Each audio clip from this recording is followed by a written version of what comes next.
കേരളത്തിലേക്ക് മെസ്സി വരുന്നു, മെസ്സിയെ കൊണ്ടുവരുന്നു, കളിപ്പിക്കുന്നു. റിപ്പോർട്ടർ ടിവിയുടെ ആൻഡ്രോ അഗസ്റ്റിൻ പറയുന്നു അദ്ദേഹത്തിന്റെ വിഷയം.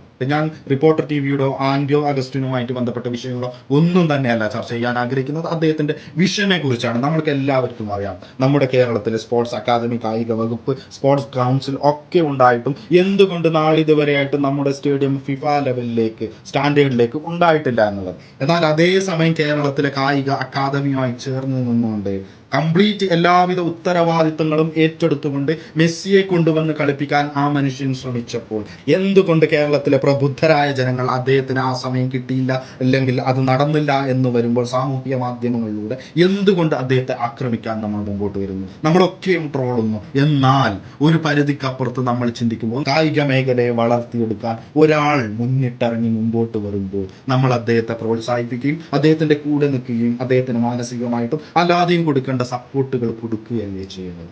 തികച്ചും പ്രബുദ്ധരായ കേരളം എന്ന് പറയുമ്പോൾ ആരാണ് ഇവിടെ പ്രബുദ്ധർ? ഏത് കാര്യത്തിനാണ് മുന്നോട്ട് നവോത്ഥാനം കൊണ്ടുവരാൻ, വിപ്ലവം കൊണ്ടുവരാൻ ശ്രമിക്കുന്നവരെ എന്തുകൊണ്ട് നമ്മൾ പലപ്പോഴും ശ്രദ്ധിക്കുന്നില്ല, അല്ലെങ്കിൽ സപ്പോർട്ട് ചെയ്യാൻ ശ്രമിക്കുന്നില്ല? ഒരു ചോദ്യമാണ് നമ്മൾ മനസ്സിലാക്കേണ്ടതാണ്.